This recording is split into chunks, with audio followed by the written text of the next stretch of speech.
Boa noite, queridos, a graça e a paz do Senhor Jesus. Louvo a Deus por sua disposição de estar aqui hoje, né? Ameaçou que ia nevar, chegou até garoar, né? E tenho certeza que alguns irmãos acho que procuraram o casaco, na hora de sair, não encontraram, falaram, hoje eu não vou não, vai nevar. Mas graças a Deus por você estar aqui. E certamente o maior interessado em nosso crescimento é o próprio Deus, amém? E Ele aceitou o convite para vir e chegou primeiro, amém? Então, como o pastor John falou, nós teremos aqui uma aula demonstrativa do que é o Rema Brasil. Nós somos uma escola interdenominacional, onde pessoas, irmãos de todas as denominações podem estudar nesse centro de treinamento bíblico e somos também uma escola internacional, porque a nossa origem é nos Estados Unidos, mas temos expandido para todo o mundo e em particular o Rema Brasil hoje já está em vários países como uma chancela do Brasil, começando por aqui, se expandindo para vários países, e graças a Deus, irmãos, a cada ano que passa, temos aumentado o número de escolas. Hoje já ultrapassamos 120 escolas, onde temos professores em sala de aula, não são aulas por videoconferência, não, somos hoje mais de 620 professores graduados por essa mesma escola, treinados por essa escola, e eles só estão em atividade porque eles têm sido aprovados pela própria escola para estar nessa posição. Então, eu recomendaria você a conhecer mais o Rema Brasil, se informar. Você pode acessar o site www.rema.org.br ou tomar informações em um Rema mais próximo de você. Aqui em Arco Verde, aqui a Igreja Verbo da Vida cede o seu espaço de templo às segundas, quartas e sextas-feiras para que a escola se estabeleça e possa abençoar o corpo de Cristo nessa cidade e nessa região. Amém, queridos? Então, uma das matérias, como já foi anunciado, uma das matérias do Rema é vida de prosperidade. Não é apenas prosperidade em si, porque o tema prosperidade tem sido mal interpretado, tem sido debatido muitas vezes até de forma pejorativa. Quando se fala em prosperidade, então a pessoa logo, lá vem falar em dinheiro, já, certamente é negócio de campanha, falando em dinheiro, vixe, meu Deus, já vem para outra construção, vai pedir dinheiro para outra reforma, meu Deus, já não aguento mais. Então, a Bíblia, ela trata sobre prosperidade. A Bíblia fala muito sobre prosperidade. Eu não sei se você já ouviu isso ou já se apercebeu lendo ou estudando a sua Bíblia, mas, por exemplo, Jesus falou mais sobre dinheiro durante seus 3 anos e meio de ministério, muito mais do que ele falou sobre o céu, sobre salvação. Amém, queridos? Em todos os 4 evangelhos, Cristo nosso Senhor fala muito mais sobre recursos financeiros do que falou sobre salvação, o reino dos céus. Então, se há algo assim tão debatido, tão citado na Bíblia, certamente Deus quer chamar a nossa atenção. Concorda, queridos? Então, eu quero aqui mostrar já para você, querido, que para nós não ficarmos com nenhuma sequela, né, de que esse tema, nós vamos apenas falar sobre dinheiro, e não é verdade, eu quero mostrar para você que Deus é a fonte de todo o recurso que existe nesse mundo, disponível ou não para o ser humano. Então, eu vou citar para você, para que você não tenha que estar abrindo a Bíblia, eu vou citar rapidamente para você, por exemplo, em Salmos 89:11, diz assim: Teus são os céus, Senhor, tua é a terra, o mundo e a sua plenitude, pois tu os fundaste. No livro de Ageu, capítulo 2, verso 8, diz assim: o próprio Senhor falando pela boca do profeta, ele disse: minha é a prata, meu é o ouro, diz o Senhor dos exércitos. Em 1 Coríntios capítulo 10, versículo 26, o apóstolo Paulo disse: porque do Senhor é a terra e toda a sua plenitude.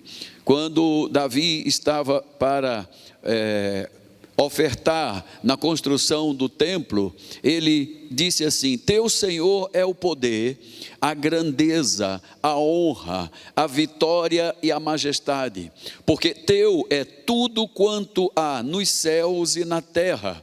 Teu, Senhor, é o reino, tu te exaltaste por chefe sobre todos, pois riquezas e glória vêm de ti, tu dominas sobre tudo, na tua mão há força e poder, e contigo está o engrandecer, e a tudo dá força. Amém, queridos? Então, nós partimos desse princípio. Nós vamos entender, querido, que Deus disponibilizou para todos nós seres humanos tudo que nós temos necessidade na nossa vida. Quando falamos de prosperidade, repito, não falamos apenas de dinheiro. A Bíblia não necessariamente cita dinheiro diretamente, mas sempre vai falar sobre algo que envolva valores monetários, troca, negócios. Jesus contou tantas parábolas sobre o homem que tinha um campo e aí encontrou uma pérola, vendeu tudo que tinha para vir comprar aquele campo com a pérola preciosa. Lembra disso? Jesus citou várias vezes sobre negociação, ele citou muita coisa a respeito de se ter dinheiro, por exemplo, para alimentar 5.000 homens, fora mulheres e crianças. Jesus disse para seus discípulos assim: olha, onde que vamos comprar 200 denários de pão? Jesus falou que ele tinha em caixa. Depois de 3 dias de acampamento, ele sabia que tinha 200 denários de pão. Na aula, pedi aos meus alunos que fizessem uma continha rápida, porque um denário corresponde à diária de um bom trabalhador. E alguém aqui falou: olha, um bom pedreiro merece ganhar 200. O outro falou: não, merece ganhar 300. Aí chegamos a um acordo, dissemos: vamos ficar em 150? Tá bom, então multiplicado 200 vezes 150, quanto que é? Os matemáticos Oswaldo de Souza estão aqui. 40 mil, minha aluna ali, que coisa linda. 40 mil reais. Jesus tinha de sobra de caixa 40 mil reais depois de 3 dias de acampamento. E aí ele diz assim: olha, pega todo esse dinheiro e compra de mantimento para esse povo, porque pão não necessariamente era o pão feito do trigo, é o alimento que fosse necessário.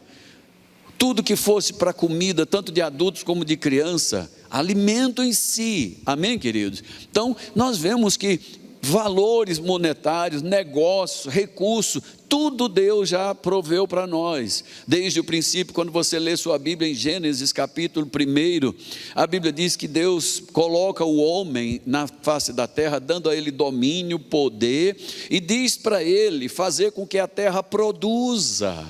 Diz que ele tem que plantar, tem que guardar, tem que cultivar, porque a própria terra daria a ele tudo que fosse necessário, alimento em forma de frutos, de ervas, de legumes, todas as coisas, ou seja, todos os recursos necessários para o homem, Deus colocou nessa terra para nós. Você pode, por exemplo, se lembrar que uma mineradora, ela pode fazer os maiores acordos nacionais e internacionais para gerar recursos, mas a fonte é o minério, e esse minério de ferro, vamos dizer assim, quem colocou na terra foi Deus. Amém, querido? Está tudo lá pronto, então os homens vão produzir a partir das coisas que Deus criou. Hoje você pode até dizer assim: olha, o meu sonho seria morar nos Estados Unidos, para trabalhar lá no Google. com informática, eu sou aficionado por estas coisas, mas mesmo toda a tecnologia que hoje existe e ainda se expandirá muito mais, ela não existiria se os homens não tivessem descoberto o silício, que é a matéria-prima que se fabrica tudo na tecnologia.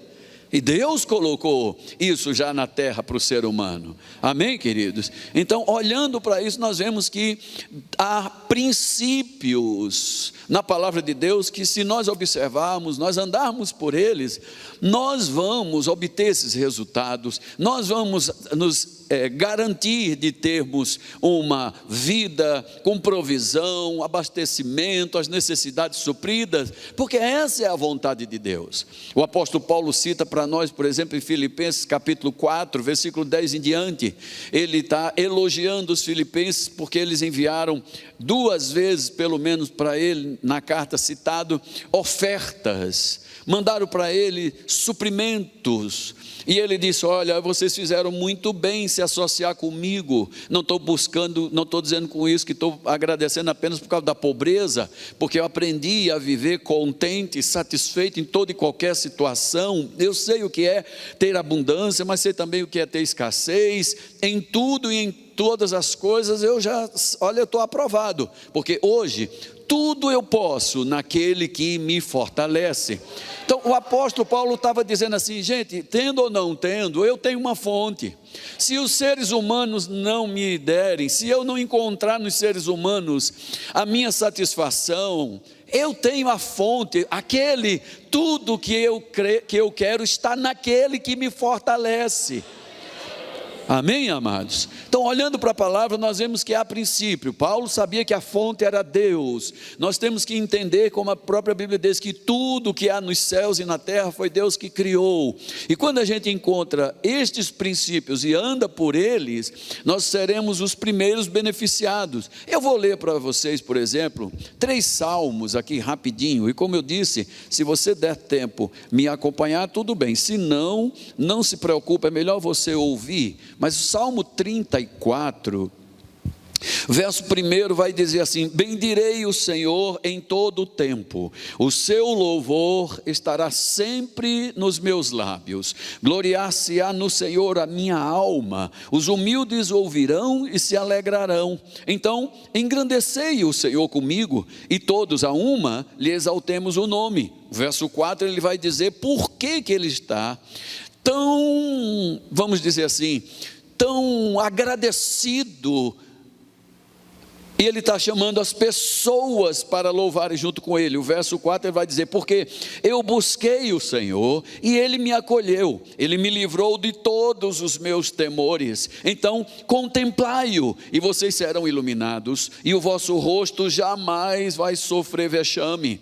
Porque clamou este aflito e o Senhor o ouviu, e ele o livrou de todas as suas tribulações, porque o anjo do Senhor se acampa ao redor dos que o temem e o livra. Então provem, e vocês verão que o Senhor é bom, pois bem-aventurado, mais do que feliz, é o ser humano que nele se refugia. Então tema o Senhor, vós seus santos, porque nada vai faltar para aqueles que o temem.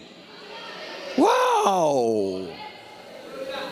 Que coisa maravilhosa. Então, eu não sei se para você faltar alguma coisa lhe traz algum temor. Se traz algum temor, então Davi nos ensina: olha, eu busquei ao Senhor, ele me livrou de todos os meus temores. Eu não sei se para você, meu querido, as faltas, as necessidades lhe traz algum vexame. Para mim traz. Não ter, por exemplo, o dinheiro para pagar as necessidades básicas da vida é vexatório. Está comigo, irmão? Mas a Bíblia diz por Davi: olha, tanto o vexame como esses problemas, essas tribulações que veio para mim, foram resolvidas, porque quando eu busquei o Senhor, a luz dele me iluminou. E ele está dizendo: se você buscar da mesma forma, seus rostos serão iluminados. Ou seja, você não ficará envergonhado, cabisbaixo. Não, você terá a solução em Deus, dele provém todas as coisas. eu vou ler ainda o versículo 17, ele diz assim, olha, clamam os justos, e o Senhor os escuta, e os livra de todas as suas tribulações. Perto está o Senhor dos que o temem, o coração quebrantado, e salva aqueles que é de espírito oprimido, porque muitas são as aflições do justo, mas o Senhor de todas o livra. Meu Deus do céu, isso é maravilhoso aos nossos olhos, saber que a fonte sempre será o Senhor. Ele é o provedor de tudo que nós necessitamos, irmão. Se a gente ficar apenas pelo que os homens dizem, ficarmos nas críticas das pessoas, nós não vamos desfrutar dessas coisas que já estão disponíveis para nós. Sabia, querido? Se ficarmos dando ouvido aos mensageiros da má notícia, mas a igreja só fala de dinheiro, pastor só vive envolvido com falcatrua, por isso que pede tanto dinheiro, é um saquetel furado apostar nessas coisas. Se ficarmos pela cabeça do ímpio, como o Salmo 1 diz para a gente, não ir no conselho dos ímpios, nós não vamos desfrutar disso que estamos vendo aqui, o salmista dizendo, Paulo dizendo para nós, olha, se a gente buscar, ele resolve, Deus supre, Deus não deixa faltar. O salmista Davi chega a dizer assim, os leõezinhos, eles passam até necessidade e fome, mas aos que buscam o Senhor, bem nenhum vai lhe faltar.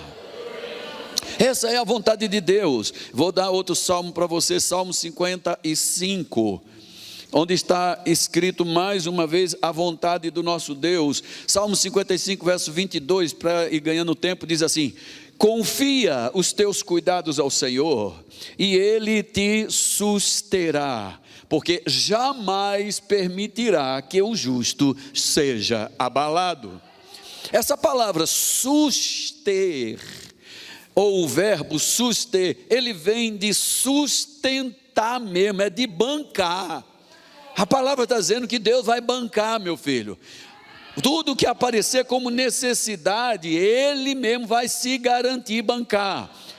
Pastor, como é que o senhor pode garantir isso? Eu posso garantir pela palavra, porque Jesus Cristo, certa vez, ele foi interrogado, talvez até inquirido por Pedro. Pedro era meio atrevido nas suas perguntas às vezes, e ele chega para Jesus e diz assim, Senhor, nós, ele está falando pelos outros, então os outros não tiveram coragem de vir falar, o que Pedro teve coragem de vir falar. E ele chega e diz, Senhor, nós deixamos casa, família, negócios, campos, por tua causa. O que é que vamos ganhar com isso? Pedro está dizendo assim, olha, as coisas de maior valor para um ser humano, é sua família, seu trabalho, seus negócios. E nós abandonamos isso, família, negócios, empregos, para ir atrás da tua causa, para ir por tua causa, não é nossa causa, é sua. Nunca idealizamos isso, nunca projetamos isso, foi o Senhor quem projetou e idealizou essa coisa, de evangelizar, ganhar o mundo, trazer reino dos céus para cá, esse negócio é teu. E Pedro diz, vamos ganhar o que com isso? Veja, Pedro está pensando em ganho, ele está pensando em lucro, concorda, irmão? Ele falou, olha, meus negócios me davam lucro, meu trabalho me dava lucro, larguei tudo, ou troquei isso por tua causa, por teu negócio, estou entrando nesse negócio com você, qual é o meu lucro nisso? Ele faz uma pergunta, Jesus faz outra.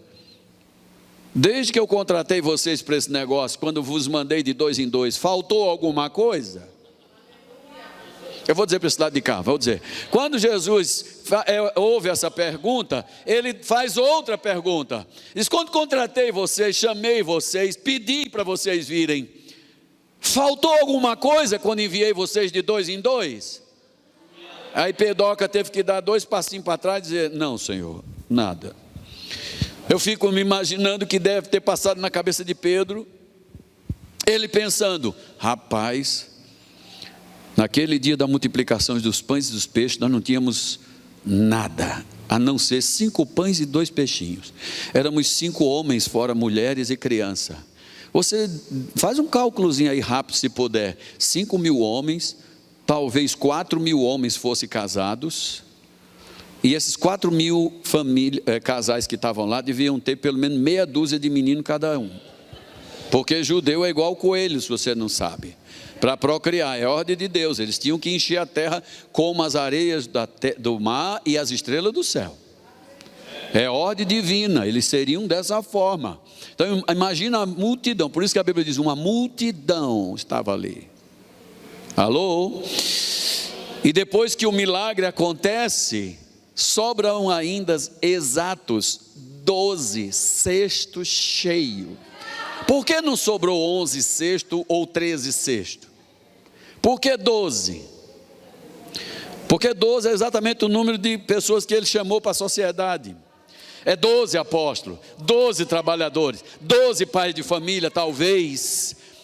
Então, até naquela noite, até naquele final de acampamento, cada um apóstolo voltou para casa com um balaio na cabeça, de pão e peixe, para não chegar em casa e a família, a mulher e os filhos ainda reclamar. Painha, o senhor a semana todinha ficou fora, 3 dias no acampamento, o senhor vem para casa de mão vazia? Não, Jesus fez a pergunta certa e ele sabia. Ele é o mantenedor que garante tudo.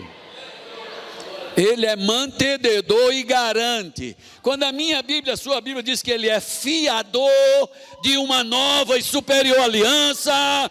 Sabe o que é um fiador? É alguém que tem as costas largas, é alguém que banca, é alguém que tem recurso, alguém que pode, alguém que está legal na justiça, não tem ficha suja. A Bíblia diz que ele é fiador. Ou seja, confia nele, espera nele, fica garantido que ele não vai deixar faltar. Ainda estamos falando sobre vida de prosperidade, amém, querido? Então, ainda mais um salmo, só para não perder o gosto. Salmo 61, nos versos 5 a 8, vai dizer: pois ouviste, ó Deus, os meus votos e me deste a herança dos que temem o teu nome. Dias sobre dias acrescentas ao rei, dura os seus anos, gerações após gerações. Deixa eu ver se eu anotei corretamente.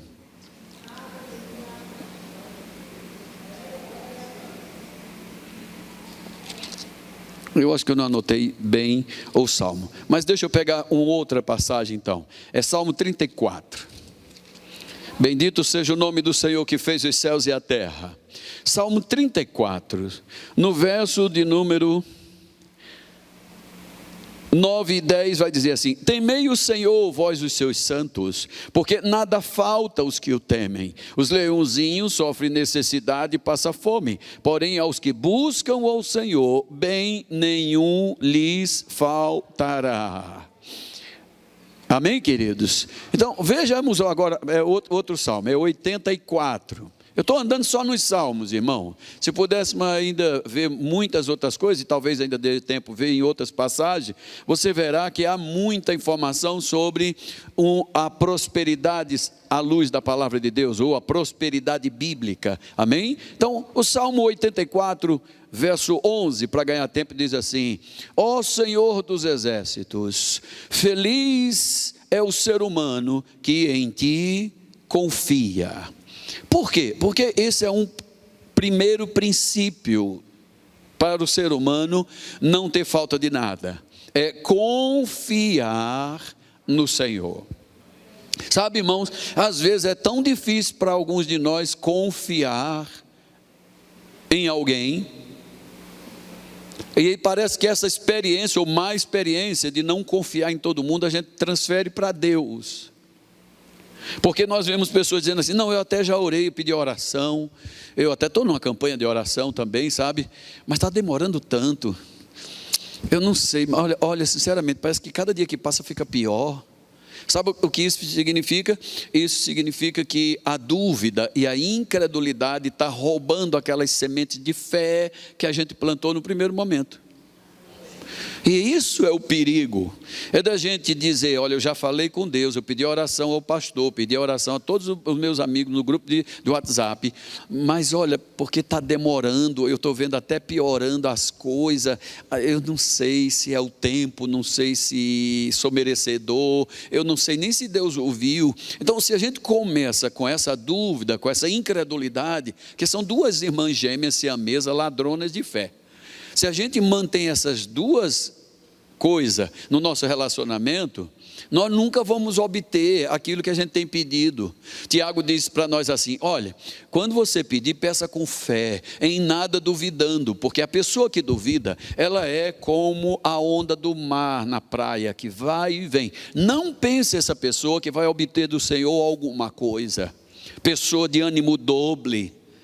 Ou seja, uma hora está crendo, outra hora está duvidando. Ou não, agora eu estou crendo, mas está demorando tanto, está duvidando. Quando a palavra de Deus diz para a gente não duvidar. Pedro disse, se é o Senhor, mande que eu vá aí.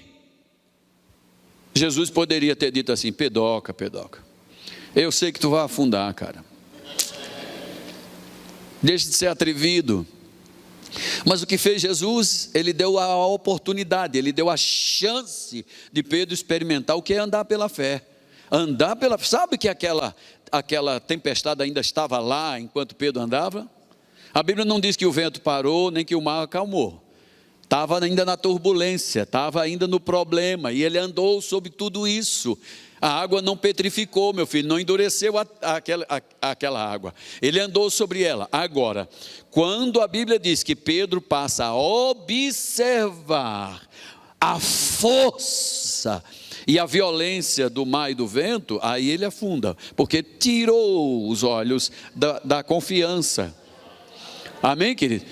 Ele tirou os olhos da palavra que ele tinha crido, a palavra que disse, venha. Quando tirou os olhos daquela palavra que o sustentava, outra vez Jesus disse para ele assim, lança a rede do lado direito. Pedro tendo pregado a noite toda, um camarada experiente, falou, Senhor, tendo trabalhado a noite toda e eu não peguei foi nada, mas tentei de tudo, todas as minhas técnicas de pesca, mas sobre a tua palavra eu lançarei as redes. A Bíblia diz que foi uma pesca tão grande, foi necessário chamar os outros, ajuda aqui, gente, me vem aqui, por favor, não vou aguentar levar tudo isso para fora do mar. Então, confiar ao Senhor, primeiramente, irmãos,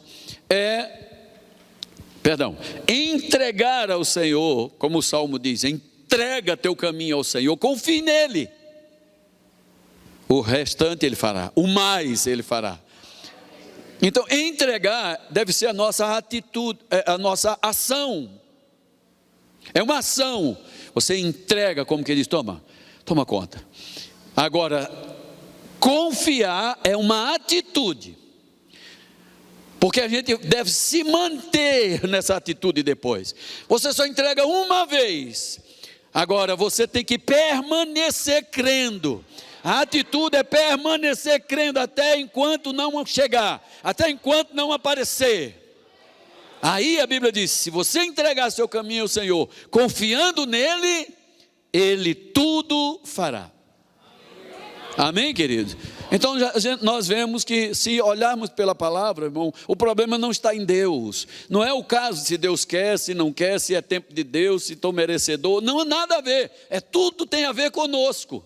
Tudo tem a ver conosco. Jesus quando disse, quando o inimigo veio, ele veio para matar, roubar e destruir, mas eu vim para trazer vida e vida com abundância. Às vezes a gente imagina que Jesus estava dizendo que era apenas para levar para o céu, mas ele não falou que a vida abundante começa no céu. Paulo diz assim, os que receberam a abundância da graça, o dom da justiça, esses devem reinar em vida, aqui. Começa aqui a experimentar, irmão, tudo quanto Deus já no projeto inicial proveu para o ser humano aqui.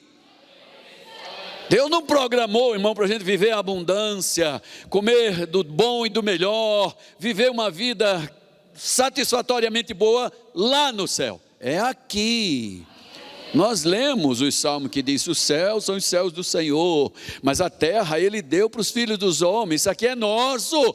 Isso aqui não seria para o ímpio estar vivendo tão bem. Isso aqui não seria para o criminoso, o assaltante, o traficante viver tão bem. Isso aqui é para os filhos de Deus, irmão. Deus deseja mais a nossa prosperidade do que nós mesmos. A gente só não está entendendo o negócio. Que dele há todo suprimento, e há uma constância e a abundância. Tudo provém dele. Amém? O plano original de Deus, irmãos, foi esse: colocar o homem no jardim. Fala comigo, jardim. Jardim é um lugar especial, é o lugar mais bem tratado, mais cuidado, mais belo de uma casa. Deus não colocou o homem no Éden. Coloca ele num lugar especial, é o mais bonito, mais zelado, é onde tem fruteiras, é onde tem beleza natural. E Deus proveu o homem de tudo, já vimos, todos os recursos naturais estão na terra. Amém, queridos? Mas, infelizmente, você deve saber que o homem cedeu ao segundo projeto que o inimigo de Deus disse para o homem que era o que funcionava. Quando Deus dizia: esse projeto aqui funciona e ele é eterno, o inimigo de Deus: não é bem assim não. E aí o homem, por ir na cabeça daquele espírito mentiroso, você sabe bem o que foi que aconteceu. Depois dele obedecer a Satanás, ele descai da graça. Ele é um desgraçado, porque descaiu da graça. A graça existiu sempre, desde sempre. Graça não é apenas um favor imerecido, irmão. Às vezes a gente pega isso teologicamente, diz: graça é um favor imerecido, irmão. Olha, a graça é um favor imerecido até enquanto a gente não é salvo. Porque enquanto não somos salvos, aí não merecemos mesmo não, porque só temos a natureza de Satanás, nós somos inimigos de Deus, vivendo, fazendo as obras da carne, dos pensamentos, e por natureza somos filhos da ira. Mas depois que você é salvo pela graça, por aquilo que você não merece, essa graça não vai embora. Nós vamos entrar na dispensação da graça. E dispensação é um tempo no qual Deus fala com o seu povo. Então hoje, graça para quem já é salvo pela graça, não é apenas um favor imerecido. Graça é agora tratamento preferencial. Você pode estar lá na fila do banco, já há pelo menos 45 minutos, doido para dedurar aquela agência. Você já quer fazer um relatório, você quer botar na internet, já filmar, dizer: olha, cheguei aqui, ó, 45 minutos, a fila não anda, os caixas não funcionam, o gerente não vem aqui. Você está doido para fazer isso, mas não faz porque é crente. De repente, a fila empacada, aí vem aquela sua irmã da igreja que está grávida. E ela entra, e ela passa toda a fila. A paz do Senhor, irmão. Pai do Senhor. Está filmando isso, é, meu filho? Misericórdia. Pai do Senhor, irmão. Pai do Senhor, irmão. Pai do Senhor, pastor, pastora. E vai passando na fila toda, passa 142 pessoas na fila esperando. Lá na frente tem um caixa só para ela, com uma placa bem grande: caixa preferencial. Por quê? Gostou? Por quê que ela vai ser atendida primeiro que todo mundo? Os homens não sabem disso não, mas as mulheres sabem. É porque a mulher está em estado de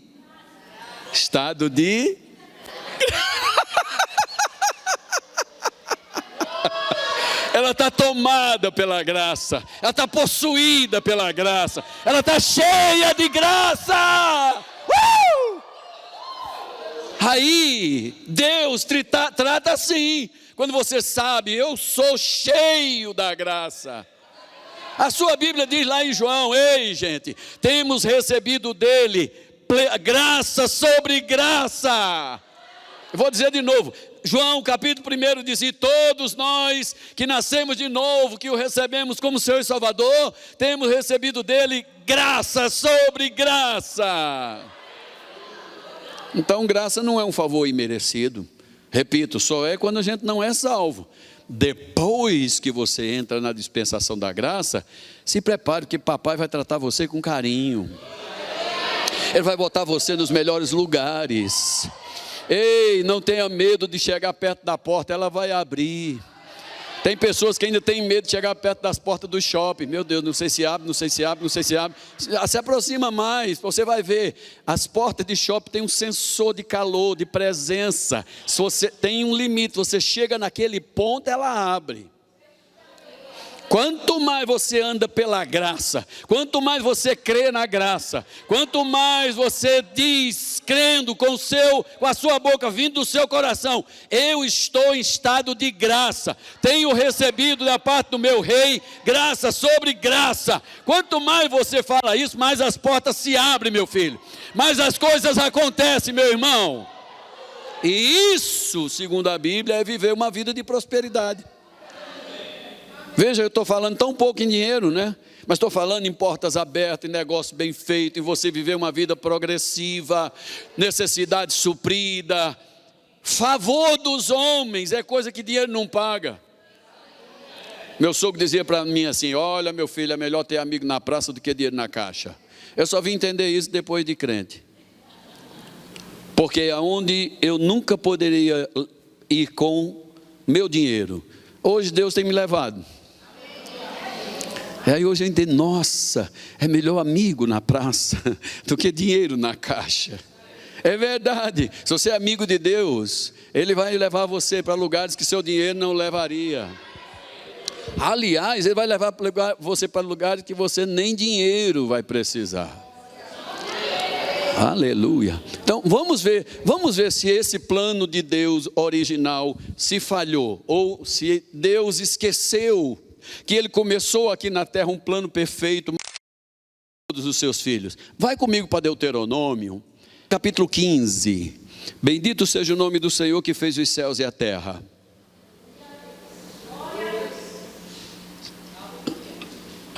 Encontrou Deuteronômio 15? O livro de Deuteronômio é chamado o livro da recordação das leis. E quando o livro de Deuteronômio foi escrito, Moisés estava recordando ao povo de Deus a vontade de Deus, o que ele sempre quis para o seu povo. Quando Deus leva seu povo para a terra de Canaã, os havia tirado da escravidão, da pobreza, da maldição, da doença, da miséria geral. Presta atenção nisso, irmão. E tudo quanto está escrito, disse o apóstolo Paulo, lá em 1 Coríntios 15, tudo quanto foi escrito tem para nós um proveito. Para nosso proveito foi escrito, tem como uma lição, Deus nos ensinando. Quando Ele tira seu povo miserável, pobre, da condição de escravo, para levar uma terra de abundância, terra que emana leite e mel, Deus tinha em mente mostrar para o povo dele que no princípio, Ele não criou seu povo para viver em escravidão, nem na miséria, nem na pobreza, nem viver sempre doente. Ele queria que seu povo vivesse em abundância, aquela que Jesus disse: eu vim trazer vida abundante. Então em Deuteronômio capítulo 15, Moisés relembrando ao povo a vontade de Deus, ele disse assim: ao fim de cada 7 anos, tu farás remissão. Essa palavra remissão quer dizer alguma coisa para você? Nosso Senhor é o nosso remidor. Jesus, com a sua morte, Ele nos remiu de todos os nossos pecados. Ou seja, de uma condição de escravo, de doente, miserável, pobre, cego e nu. Diga amém para me ajudar.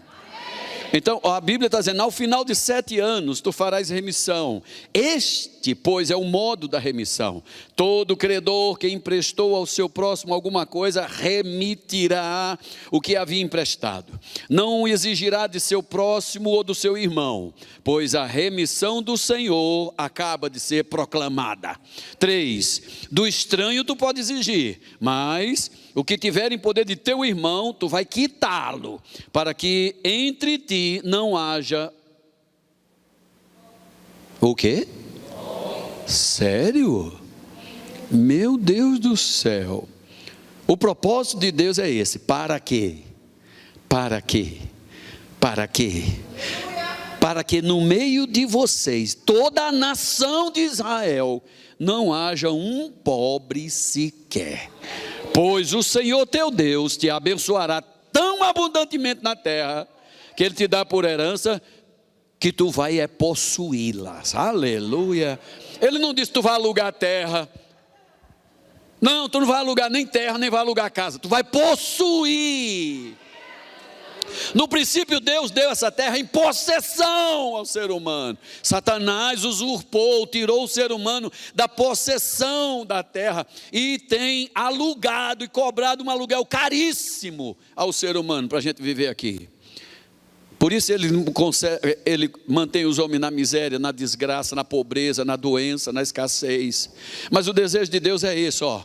Você vai fazer o seguinte: 7 anos, quando chegar ao 7º ano, se teu irmão está trabalhando para você, é isso que a lei está dizendo, você quita o que ele te deve. Você não cobra dele não, pode cobrar do estrangeiro, mas de teu irmão não cobre. Você vai ter que zerar, vai quitar. E Deus chamou isso proclamação da remissão. Ou seja, remissão é conta paga. Fala comigo, conta paga. E eu ainda acrescento, e dinheiro sobrando. Você acredita que a sua conta já foi paga? A sua Bíblia diz em Colossenses capítulo 2, verso 14, que Cristo Jesus rasgou o escrito de dívida que era contra nós. Nos constava de ordenanças e nos era prejudicial. E o que fez ele? Ele encravou ela na cruz. Sabe que se eu e você devemos uma conta, se a gente vai pagar essa conta, não pedir recibo dela, qualquer tempo aquele credor pode vir e dizer que a gente não pagou? Sabia? Basta ele ser ou uma má pessoa de má índole, ou dar um problema lá nos computadores dele. Não baixou a nossa conta. Se eu e você não tiver o recibo, se eu e você não tiver a prova do documento quitado, ele pode vir cobrar de novo. E é isso que Satanás tem feito com muitos na igreja de Cristo. Ele tem mandado uma conta duplicada, falsa, dizendo: a doença ainda está na tua vida, a pobreza ainda está na tua vida. Tu nasceu numa família pobre, tu vai ser pobre de marré. Ei, essa doença hereditária vai voltar, porque matou tua avó, matou teu pai, vai matar você também. Mas a minha Bíblia diz que quem está em Cristo é uma nova criatura. Coisas velhas ficam no passado, tudo se faz novo. Diz também que a maldição sem causa não pode mais se cumprir. Chega, meu filho, de pensamento de miséria, chega de pensamento de pobreza, chega de ouvir o diabo e dizer que não vai dar certo, que não alcançaremos, que não vamos usufruir, que isso não é para nós. Chega! Porque o escrito de dívida que era contra nós já foi rasgado e tem mais. Cristo está com ele, está encravado na cruz dele. Quando Satanás disser para você, você deve, você é um pobretão, você é um miserável, você vai morrer dessas doenças hereditárias, você diz: ei, quais doenças? Qual pobreza você está falando que eu vou viver pobre? Se ele disser: nessa conta, cadê a conta? Mostre, seu mentiroso safado. Você não tem a minha dívida, você não pagou a minha dívida, você não tem, a sua cobrança é falsa. Aleluia. Se você vê alguém, é da CELP, né, que chama? Se alguém da CELP chega na sua casa com a conta para cobrar, e você não sabe onde está a conta quitada, você passa vexame, você passa vergonha, humilhação, fica doidinho olhando na porta: meu Deus, aquela vizinha fofoqueira já está filmando dali, ela vai botar na internet que o carro da CELP está na minha porta para cortar minha força, minha energia, não sei como é que você chama, não é? Se você não sabe onde está a conta paga, você se desespera, dá vexame. Lembra que o salmista disse: se você olhar para ele, você não será envergonhado, não passará vexame em seu rosto. Busque ele, clame a ele, se apega com ele, aceita o que ele diz, aceita a palavra como a verdade, que diz que a conta já foi paga. E quando Satanás vir trazer essa conta duplicada falsa, você diz: ó, Satanás, para trás de mim, tá? Pode ir embora com o seu carro, pode ir embora com a sua escada, pode ir embora com os seus alicates que corta força, porque aqui você não vai levar nada meu, porque está pago, está pago, está pago. É assim que você deve reagir com relação a doenças, e é assim que você deve reagir com relação à escassez, à fome, à miséria e à pobreza. Diga na cara do cão: a vontade do meu Pai é que eu tenha sempre e sempre em abundância. Pastor, isso não é exagero não, leia a sua Bíblia, 2 Coríntios capítulo 8. Paulo disse assim: ei, Deus pode. Isso já seria suficiente para ir para casa. Deus pode vos fazer abundar. Epa. Eu vou ler lá, pode ser que a pessoa não está acreditando. Vamos lá, rapidinho comigo. Isso, me ajuda aí, minha filha. Isso, minha santa. A Bíblia diz para nós sermos fervorosos de espírito. Fervoroso de espírito. A palavra ali fervoroso seja como um maçarico aceso, tempo todo, afogueado. Aleluia! Deixa os icebergs do seu lado derreter tudinho. Não se importa. Não se importa em gritar, em glorificar o nome do Senhor, não, porque essa é a vontade dele. Amém? Vamos lá, rapidinho, 2 Coríntios capítulo 9, verso de número 10 diz: ora, aquele que dá semente ao que semeia, é também aquele também que vai dar pão para vocês se alimentarem. Ele vai aumentar vossa sementeira. Diga glória a Deus. Não, ele não vai só aumentar, ele vai multiplicar os frutos da sua justiça. Está esquentando, não está não? Ó, ele vai aumentar, vai multiplicar. E depois diz: não, e ele vai enriquecer vocês em tudo.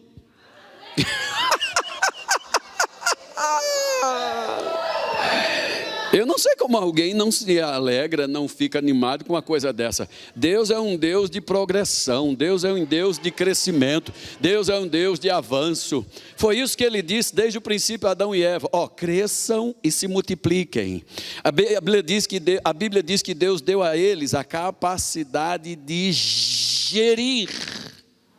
gerar as coisas. De onde vem toda a inteligência, toda a capacidade do ser humano para fabricar as coisas que nós temos hoje, como até banais, né?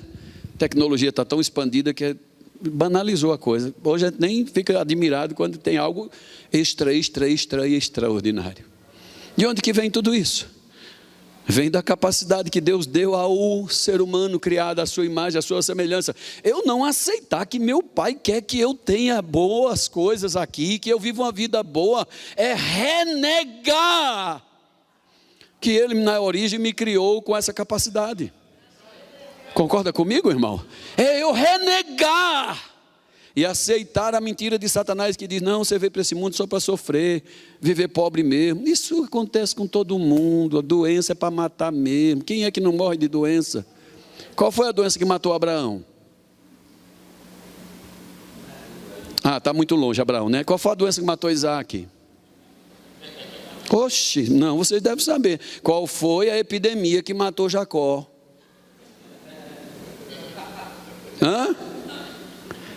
Tá bom, tudo bem, estou vendo que eu estou indo muito distante. Qual foi a doença que matou Moisés? Silêncio? Não, sua Bíblia não diz que eles morreram de doença. Diz que eles morreram de velhice. Ou foram tomados para Deus. Deus deu um chupa-cabra e Moisés levou para ele. Pôs lá um pendrive assim: bora Moisés, vem para cá. Aleluia. Fala para o irmão do lado: isso é a vontade de Deus. É que você viva tantos anos aqui na terra. Viva bem, viva muito bem, viva muitos anos na terra. Eu tenho profetizado para mim mesmo: vou viver 215 anos. Eu vou ver a 4ª geração dos meus netos.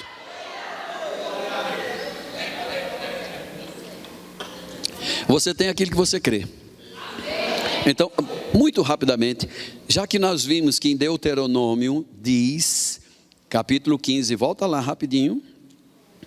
Deuteronômio rapidinho, diz que a vontade de Deus é que não haja pobre no meio do povo de Deus. Se ele queria isso lá em Israel, a vontade dele mudou para nós hoje? Sim ou não? Claro que não. O que mudou no Antigo Testamento são os cerimoniais, não a lei moral. E a lei moral ainda está de pé. A vontade de Deus é que não haja pobre entre nós. Eu vou dizer de novo, está lá em Deuteronômio 15, ele diz assim, verso 4: para que entre ti, ou no meio de ti, não haja pobre, pois o Senhor teu Deus te abençoará tão abundantemente na terra, que Ele te dará por herança essa terra para tu possuíres.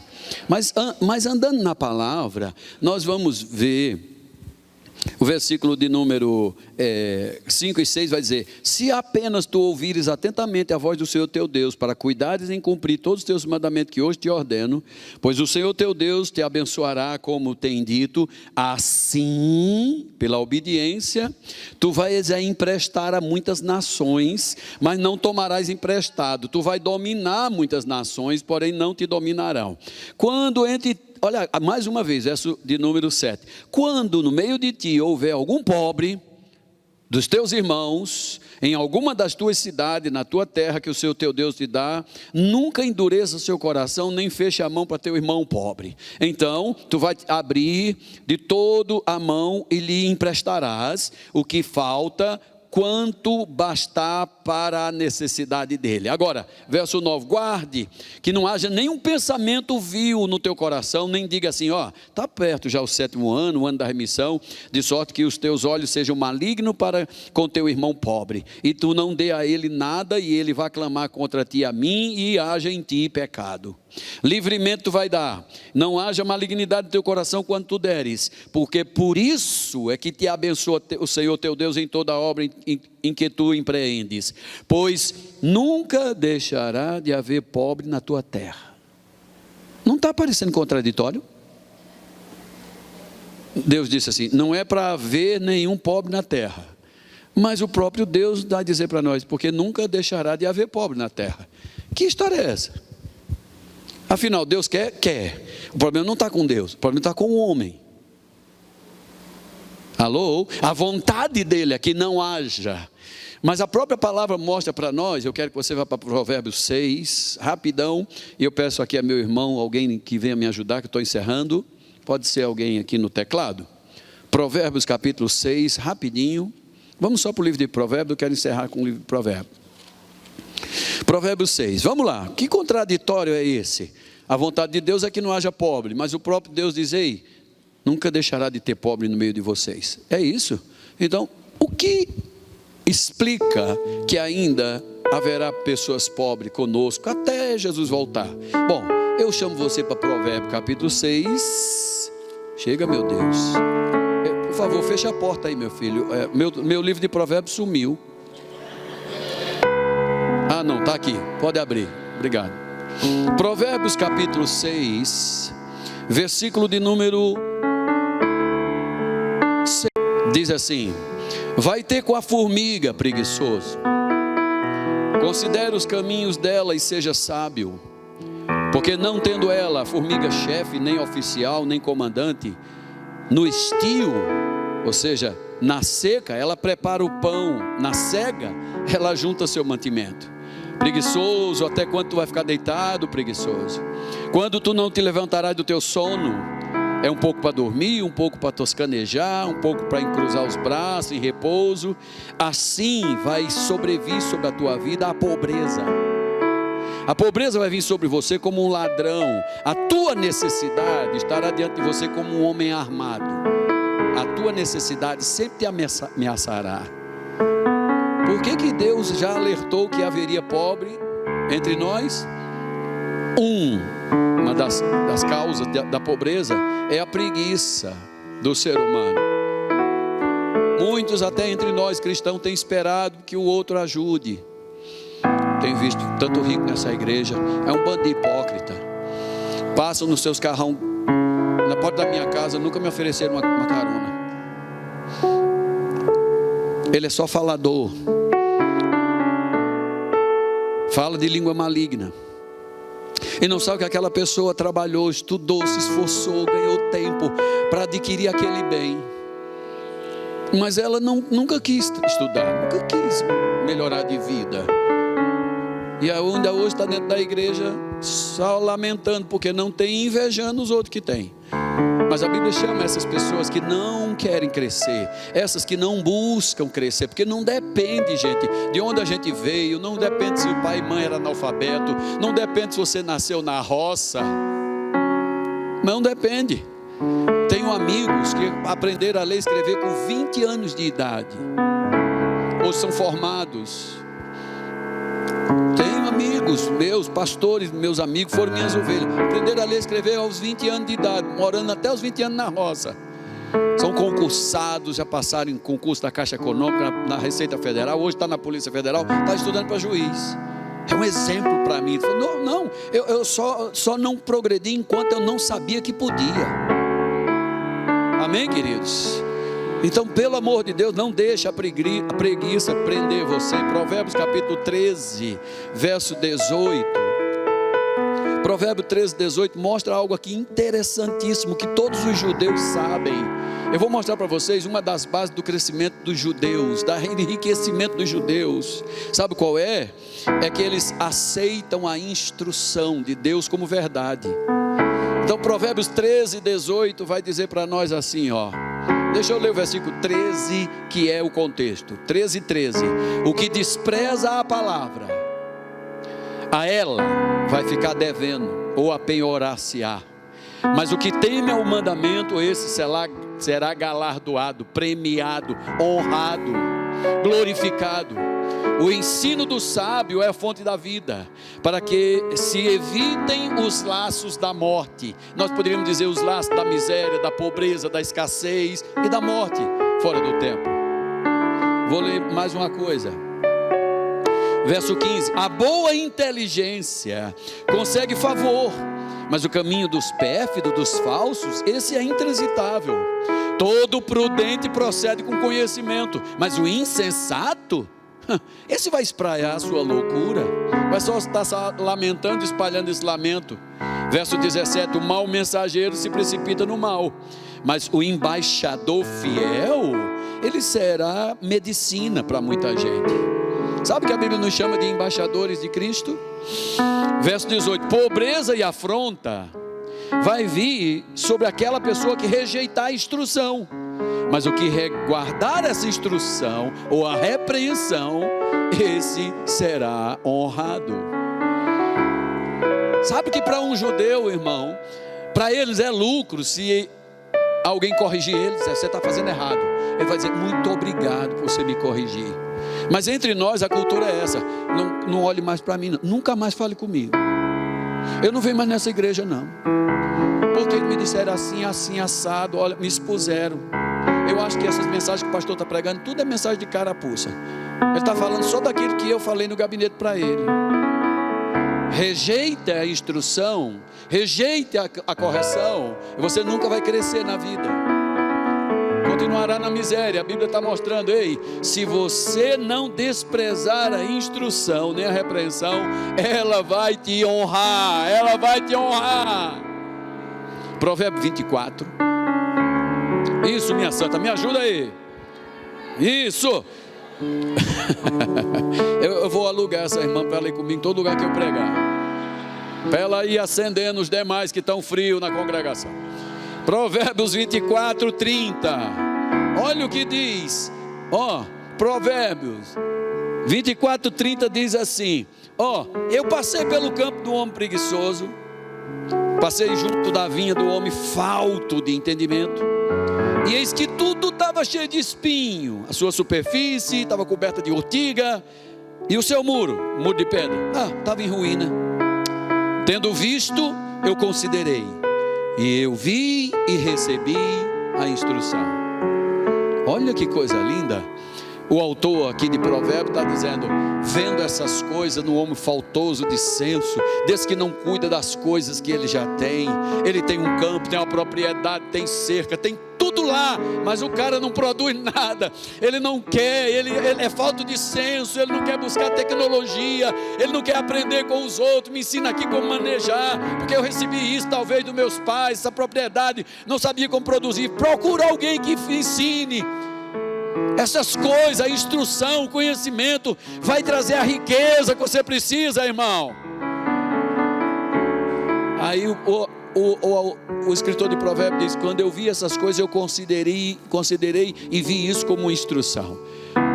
Imaginei e tive a conclusão do verso 33: um pouco para dormir, um pouco para toscanejar, um pouco para encruzar os braços de repouso. Assim sobrevirá a pobreza sobre essa pessoa como um ladrão, a necessidade dele vai chegar como um homem armado. Ou seja, tudo que já estava prescrito, ele traz a considerar de novo, dizendo: não é que acontece realmente? Está aí, ó, o preguiçoso, ou a pessoa que não quer se instruir, ele pode ter até alguma coisa para começar, mas ele não vai progredir. Por quê? Ele não valoriza, não está considerando o que tem. Provérbio 28, está pertinho aí, né? 28, verso de número 19: o que lavrar a sua terra virá a fartar-se de pão. Ouviu que o trabalho dignifica o homem? O que lavrar a sua terra pode ser qualquer coisa que você faça, o que você trabalhar. Lavrar significa, irmão, colocar empenho, força, dedicação. Você pode trabalhar de empregado, mas faça bem feito o que vier a tua mão para fazer. Prosperidade não depende, irmão, de onde você esteja, é com quem você esteja. Vou dizer de novo: a prosperidade não depende com quem você esteja. Não é seu patrão, não é a empresa que você vai trabalhar, é com quem você está. Pois a minha Bíblia, a sua Bíblia diz que José foi vendido, foi ser lá garçom, depois passou a ser mordomo na casa de Potifar. E olha, a Bíblia diz: Deus era com ele, e tudo quanto ele fazia prosperava. Depois a situação fica ruim para José. Ele agora é acusado de um crime que não cometeu, vai para a prisão. Mas mesmo estando na prisão, a Bíblia diz: o Senhor era com ele, porque o tratamento que ele tinha fora da prisão era o mesmo dentro da prisão. A mesma disposição para fazer, a mesma dedicação, o zelo para cuidar das coisas dos outros, mesmo numa prisão, era o mesmo que ele fazia quando ele era mordomo. Por isso a Bíblia diz: Deus era com ele, e tudo que ele fazia prosperava. Você pode estar trabalhando naquela fábrica, você pode estar trabalhando atrás daquele balcão, mas se você for honesto, você abençoar seu patrão e não amaldiçoar. Olha o silêncio, ó. Você verá, Deus será com você lá. Você não vai ficar muito tempo lá atrás do balcão, não. A vontade de Deus é que você saia de trás do balcão, e você agora, com a experiência, com a generosidade que já nasceu no seu coração, você vai abençoar muita gente. Você vai lembrar: eu já fui escravo, eu já fui pessoa que estive atrás do balcão, eu entendo o que é. Agora você vai dar a muita gente trabalho, dignidade e honra. Seja como José. Deus vai fazer com você, levando você àquele ponto onde ele chegou como ser governador. Governar sobre muita gente. Amém, queridos? Aleluia. Eu li o verso 19 todo. O que lavrar a sua terra virá a ter fartura de pão, mas aquele que se ajuntar a pessoas vadias, esse vai se fartar mesmo de pobreza. Já imaginou que a palavra de Deus chama pessoas de vadias? Para nós é uma palavra tão pejorativa. Um homem disser isso para uma mulher, meu Deus do céu. Um homem dizer para um homem, arriscado ele puxar a peixeira e furar no umbigo e desatarrachar o umbigo do cara, né? Mas a Bíblia diz que tem pessoas vadias, pessoas que não querem trabalhar. Não é porque não tenha emprego, é porque não querem. Nós temos pessoas na igreja assim. O apóstolo Paulo disse: olha, eu já avisei a vocês que se tiver pessoas entre vocês que não queiram trabalhar, não dê a elas nem um prato de comida. Alô? A vontade de Deus é que não haja pobre. Diga comigo: não haja pobre. Amém? E eu vou ler 2 versículos agora e vou encerrar. Agora eu encerro mesmo. Eu quero que você vá para 2 Crônicas 26, rapidinho. 2 Crônicas 26, verso 1 diz assim: todo o povo de Judá tomou a Uzias, que era de 16 anos. Ó, a idade de entrar no rema, né? Todo o povo tomou Uzias, que era de 16 anos, e o constituiu rei em Judá de Amazias, seu pai, em lugar de Amazias, seu pai. Ele edificou Elate, restituiu a Judá, depois que o rei descansou com seus pais. Verso 3, Uzias tinha 16 anos quando começou a reinar, e 52 anos reinou em Jerusalém. Era o nome de sua mãe, Jeconias de Jerusalém. Ele fez o que era reto perante o Senhor, segundo tudo o que fizera Amazias seu pai, porque ele propôs buscar a Deus nos dias de Zacarias, que era sábio nas visões de Deus, e nos dias em que buscou o Senhor, Deus o fez. Uau! Meu Deus, eu acho que eu senti uma pontinha de inveja aqui em muita gente. Ficou tudo calado olhando, meu Deus, esse menino de 16 anos, Deus fez ele prosperar. E prosperar, meu filho, da parte de Deus não é pouca coisa não, viu, meu filho? Quando a Bíblia diz Deus fez prosperar, meu filho, é como nos levar numa jornada maravilhosa, tendo suprimento total e contínuo, sempre avante. Temos de vez em quando uns problemas, um pneu fura, outro, sabe, umas coisinhas, mas a gente nunca para, a gente vai adiante, sempre avante, sempre crescendo. Como vai, irmão? Estou na graça, não sou crente galinha da Angola, não sou crente Guiné. Crente Guiné, assim você pergunta, como vai, irmão? Estou fraco, estou fraco, estou fraco, estou fraco, estou fraco. Não, a minha Bíblia diz, diga o fraco, sou forte, sou forte, sou forte. Um menino de 16 anos se determina a ir buscar ao Senhor. O que você está esperando? Você já ouviu tanto falar que essa escola aqui nessa cidade tem feito tanta gente prosperar, tem feito tanta gente crescer, tem feito tanta gente ser sábia, inteligente, tem aberto os olhos de tanta gente nessa cidade. O que é que você está esperando? Um menino de 16 anos foi buscar o Senhor, aprendeu como fazer o que era certo, porque a Bíblia diz que ele tinha como sacerdote Zacarias, que era sábio nas visões. Se apegue a alguém que é sábio nas visões. Não fica apegado com alguém que diga, não vá para essa escola, não vá para esse centro de treinamento, não vá para esse lugar não, que eles querem roubar você, são ladrões, pescadores de aquário.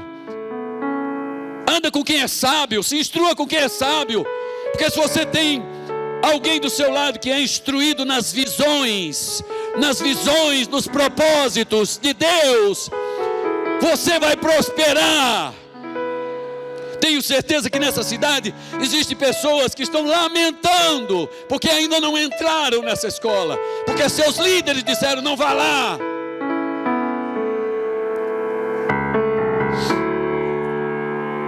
Mas a minha Bíblia diz que uma criança, um jovem, um adolescente prosperou em Deus. Deus o fez prosperar, avançar, enriquecer, ter sempre em abundância, para reinar mais de 50 anos.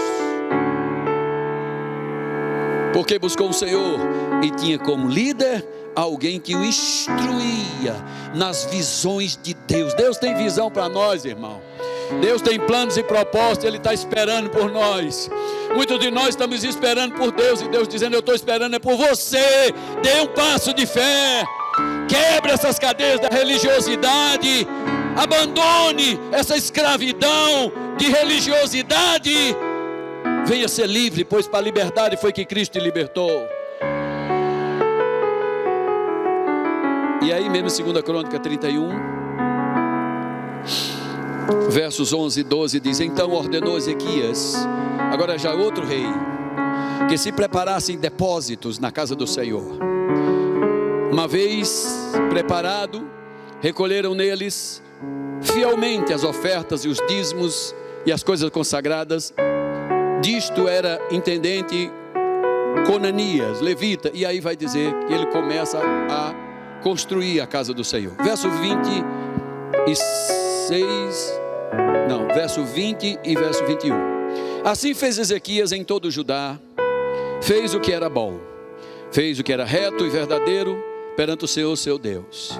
E em toda a obra que começou no serviço da casa de Deus, na lei e nos seus mandamentos, para buscar a seu Deus de todo o seu coração, Deus o fez prosperar. Se alguém disser para você que a prosperidade não é a vontade de Deus, diga assim: vem estudar no Rema comigo. Faça como Filipe fez com Natanael. Natanael emburrado, debaixo da figueira, religioso, debaixo das promessas. Estar debaixo da figueira significa estar debaixo das promessas. Eu estou debaixo das promessas. Mas muitos crentes nem sabem que as promessas já se cumpriram, que ele já pode usufruir das promessas, mas eles ainda continuam esperando. Natanael debaixo da figueira. E aí Filipe chega para ele e diz: ó, já achamos o Cristo, encontramos o Cristo. Quem é? Ele diz: é Jesus, o de Nazaré. E ele falou: de Nazaré pode sair alguma coisa que preste. A palavra Nazaré quer dizer desprezado. Sabe que o Rema muitas vezes é desprezado, e principalmente pelos líderes. Mas Filipe não discutiu com Natanael, porque ele estava debaixo das promessas. Deus queria alcançá-lo.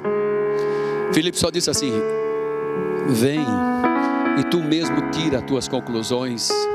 Não vai pela cabeça dos outros, não fica falando só com os outros. Ainda vai acontecer, se Deus quiser Ele fará, se for da vontade de Deus Ele te enriquece. Olha, quando chegar o tempo Deus dará. Não, vem, porque as promessas já se cumpriram. Vem tomar posse de todas elas, elas já são tuas. Quando Natanael vai se aproximando, Filipe nem precisou dizer: Senhor, isso aqui é Natanael, é um homem de Deus, é um homem que crê nas promessas. Não, o próprio Jesus já se apresentou para ele. É assim que vai acontecer quando você trouxer os alunos para o Rema. Você não dá um pio, o próprio Cristo se apresenta. A cada aula, o poder dele se manifesta. O Espírito dele está presente, convencendo o homem do pecado, da justiça e do juízo. Em cada aula, há manifestação de revelação, inspiração. Tem aluno que não quer ir mais para casa. Fica os irmãos aqui: vai embora, meu irmão, pedindo para ler João 7,53. Vou para casa, irmãos. Não, deixa mais um pouquinho, meu filho. Nós precisamos dormir. Vem, o próprio Cristo vai se apresentar. E Cristo vai ler seu coração, vai interpretar seu coração e vai abençoar a tua vida. Ele mostrará coisa a você que você jamais imaginou ver. Porque na hora que ele fala com Natanael, ele diz: olha aqui um homem, um verdadeiro israelita, em quem não há dolo nele. E Natanael, admirado, diz: como é que o senhor me conhece desse jeito? Como é que o senhor sabe tanto da minha vida? Jesus disse: antes que ele fosse te chamar, eu já te via lá. Eu já te via lá, debaixo das promessas. Não vou deixar você só nas promessas. Eu quero me revelar a você e mostrar que as promessas todas, elas se cumprem em mim.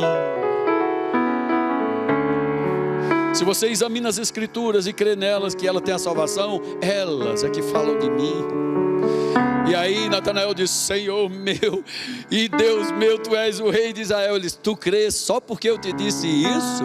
Pois vou te prometer uma coisa e vou cumprir. Tu verás coisas maiores. Tu vais ver os anjos de Deus subindo e descendo sobre o Filho do Homem. Deus quer se revelar a você, meu irmão e minha irmã. Quer mostrar a você coisas que você jamais tinha imaginado que pudesse acontecer. Vem ter com Ele. Vem estar com Ele. Vem aprender com Ele. Não deixe as pessoas roubarem de você esse direito seu. É algo que já foi conquistado, já é teu. Não fica aí marcando touca. Amém? Enquanto você não entra no Rema, eu sei que você vai se matricular hoje à noite ainda. Eu vou te dar umas dicas de uns livros maravilhosos. Chaves bíblicas para a prosperidade financeira. Chaves bíblicas. Aqui não é livro de autoajuda, é o livro da ajuda do alto. Amém? Chaves bíblicas para a prosperidade financeira. Princípios bíblicos para ser bem sucedido. Deus disse para Josué: se você prestar atenção nesse livro da lei e nele você meditar dia e noite, você fará prosperar o seu caminho e você será muito bem-aventurado ou bem-sucedido. Você quer aprender mais sobre o dom de Deus de adquirir riqueza? compra esse livro, O Toque de Midas, uma abordagem equilibrada para a prosperidade bíblica. Sua vida nunca mais será a mesma. Eu tenho certeza que muitos de vocês, queridos, vão meditar nessas coisas, vão também adquirir os livros e vão ler os livros, e com certeza Deus vai inspirar você, vai falar ao seu coração, vai instruir a você pelo caminho que você deve andar. Lembre-se, o Senhor diz para nós: eu sei os planos que tem a vosso respeito. Meus caminhos não são os seus caminhos, e os meus planos é para dar a vocês o fim que você deseja. Tenho certeza que você não quer terminar seus dias na pobreza, na miséria, na escassez, nem na doença. Então esse desejo seu que está aí, esse fim que você deseja, Papai do céu está dizendo: eu tenho mais desejo de que você receba isso do que você mesmo. Recebeu alguma coisa? Eu recebi muito, eu vou sair daqui cheio. Então, que Deus abençoe a todos vocês. Espero encontrar vocês nas aulas dos remas no Brasil e no mundo.